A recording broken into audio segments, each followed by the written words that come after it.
Hello everyone, I'm Colin Graham. I'm the animation director on Watch Dogs, and today I'm excited to present to you a vertical slice of the Watch Dogs free roaming experience. So actually, this is not a mission. Everything we're going to showcase today is completely systemic, and we're free to do as we please. We start off in the wards, the low-income district of our interpretation of Chicago. When creating the world of Watch Dogs, we wanted to stay true to the city and give a unique flavor to each and every neighborhood, not only in terms of the architecture, but also in terms of the people that you'll encounter and what is happening in their day-to-day lives. In the wards, you'll see working-class citizens, rusty cars, gang members, abandoned houses, and low-grade pawn shops. It's really not the kind of place that you're going to want to be alone after dark. Nowadays, modern cities are increasingly managed by software, controlling traffic lights, electricity grids, and surveillance systems. In our version of Chicago, this management software is called CTOS, or the Central Operating System. The CTOS controls everything in the city, and it was created by the Bloom Corporation. Since the CTOS has been installed in Chicago, people get to work faster, the crime rate is dropped, and the communication networks are now more accessible and stable than they ever were before. It goes without saying that if everything is connected, somebody able to take over the system would be extremely powerful. At this point in the game, we don't have control over this district's CTOS system. The icons that you see over people's head mean that we cannot hack into their mobile devices at the moment. We need to find the CTOS control center, install a backdoor virus into the system to take control over all of the infrastructure in this district. There it is, the CTOS control center.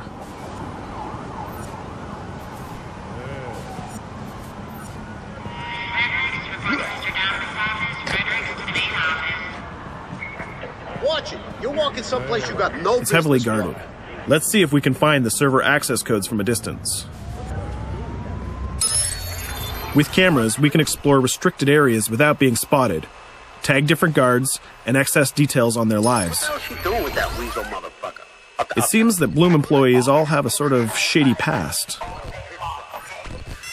There it is, the access code to the server room. Unfortunately, we can't access the server via the cameras. We need to sneak inside. One thing that was really important to us when we designed Watch Dogs was to fully support different player styles. Every situation in the game can be tackled the way the player sees fit. In this situation, we can go all out guns blazing, completely stealth without the guards ever seeing us, or we can hack from a distance without ever setting foot inside the restricted area. Let's hack this forklift. Aiden can use the environment to distract and lure guards. Pretty much anything you hack has multiple functions. So, for example, you could use this forklift to access the roof, or you could use it to create cover. Hacking in Watch Dogs is all about player expression. Let's set an improvised explosive device so we can hack it a little bit later.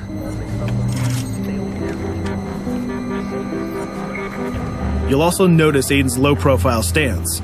This indicates when the guards are unaware of our presence. We'll try to reach the upper level of the building to see if we can gain a vantage point over our opponents. Everything in the environment can be hacked, so we're going to make some dynamic cover. That's how you spend a day off. Some quality meat. We'll use this forklift to lure the guard towards our IED that we set earlier. Let's see how this plan unfolds. You're working them on.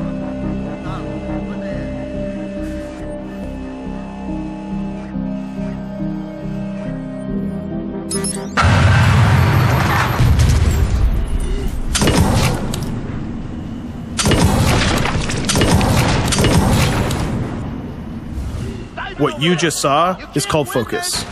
It represents Aiden's analysis capabilities and his quick reflexes.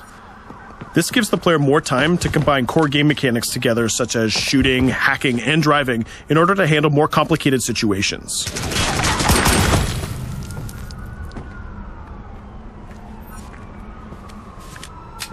Now we can access that control room.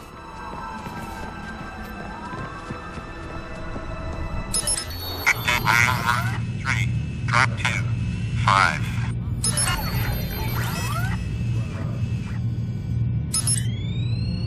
Now we'll be able to hack all of the devices connected to the CTOS within the districts. Thousands of cameras, traffic lights, the electricity grid, and most importantly, all of the citizen information profiles. We can also benefit from the Chicago Police Department crime prediction system, which uses facial and pattern recognition to spot potential criminals or potential victims.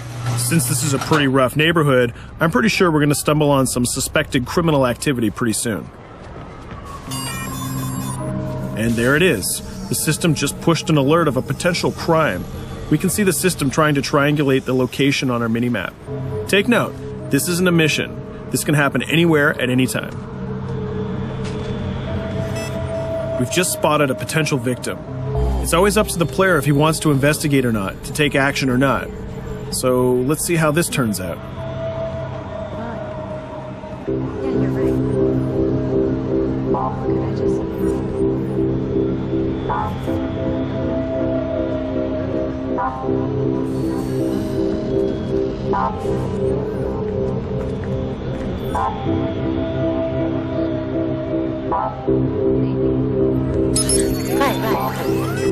You think you're leaving me? Huh? Jesus, I told you to stay away from me! You belong to me now. Get it? You better leave or I'll call the cops! I'll fucking kill you, goddammit! Get off! Yo, that was close. Good thing that we intervened. We managed to prevent the crime, but we triggered a chase. From here, the criminal's behavior is unpredictable. He can try to get away, shoot back at us, surrender, or call for backup.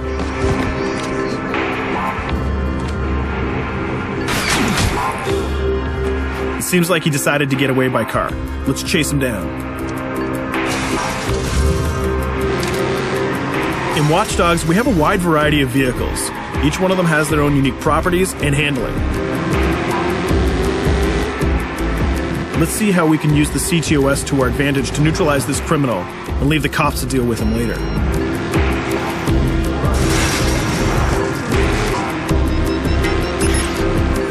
The chase stops right here. Using the blockers usually reserved for the cops during interventions, we managed to stop this criminal without killing him. This gives us a reputation bonus. This system is at the core of the Watch Dogs experience. Depending on how we handle different situations in the game, the media and the citizens will have a different perception of our hero, whether he is a true vigilante or a reckless criminal. This will have repercussions throughout the game. Now, let's head for the Loop, the historical district of Chicago, where you're going to find the most iconic buildings in the city.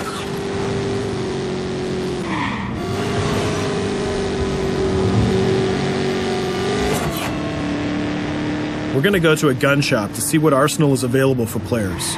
The economy is a big part of Watch Dogs. Players will be able to grow their arsenal with weapons and craft their tools in order to increase their power and their hacking abilities.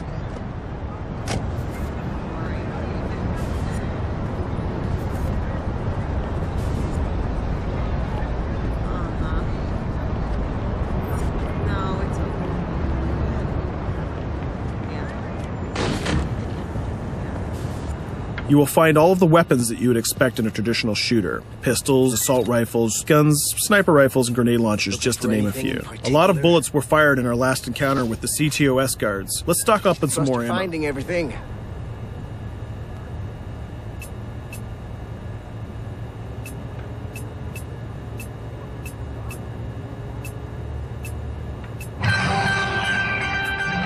As we mentioned earlier, the media keep track of your actions and the citizens are going to react according to the perception that they have of you. Here, the media is reporting a crime in which you are the #1 suspect. The gun shop owner recognized you and decided to trigger a silent alarm to notify the police. Copy that. Possible wanted suspect presumed armed and dangerous. Police are now trying to locate the source of the threat using the surveillance system in the city, represented by the yellow circles on the minimap. Come in, PH3.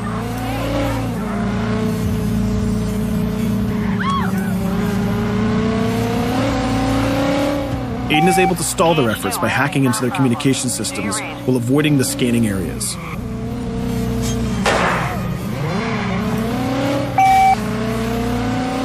PH units, do you copy? Repeat, squad to all PH units. Once they've lost our trail, we can go back to our activities.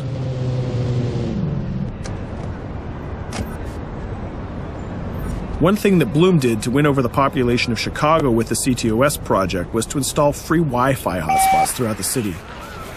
Free Wi-Fi is cool, but not very safe with someone like Aiden Pierce around. Hacking into this box is going to give us access to every device that's connected to it. So let's see where that brings us.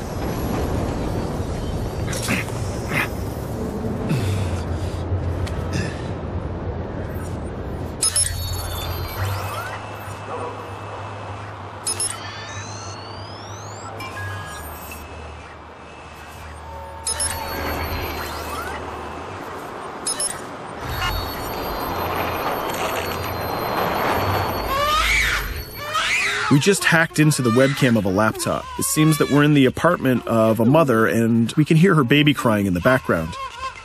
Her bank information is in her mobile phone sitting right there on the table in front of us. It's totally up to the player whether we decide to steal it or not. Of course, this won't affect our reputation because nobody can witness this action.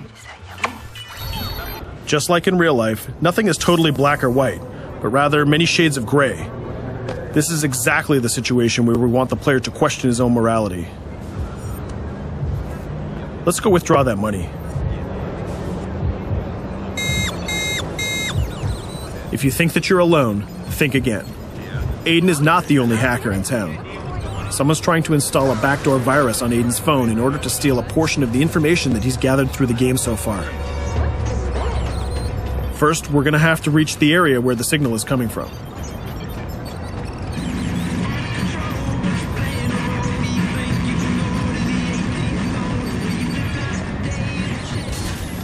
Using our profiler, we're going to try to identify the hacker before the installation finishes.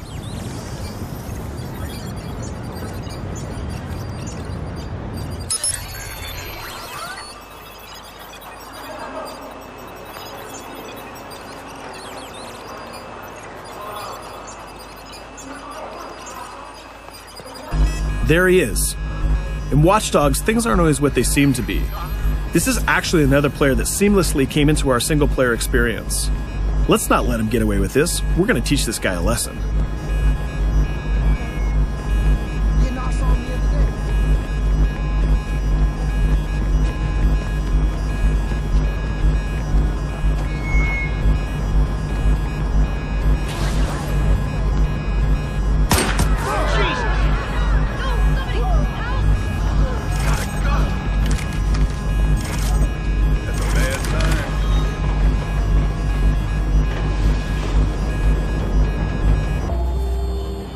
We stopped the hack, but the hacker managed to get away.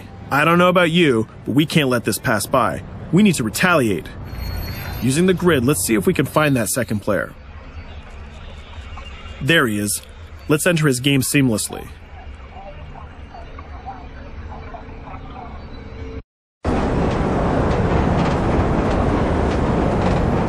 The second player is not yet aware of our presence. If we act carefully, he might think that we're one of the many NPCs in the city.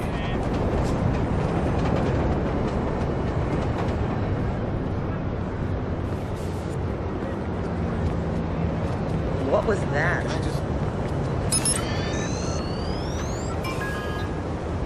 So let's find a place to hide and start hacking.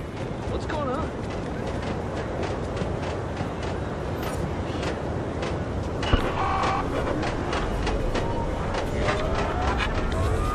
The second player has just been alerted that a breach has occurred on his phone.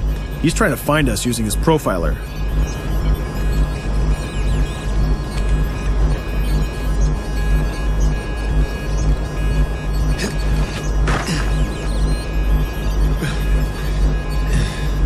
He's dangerously close. Let's hide in the car. We're spotted. Let's get out of there.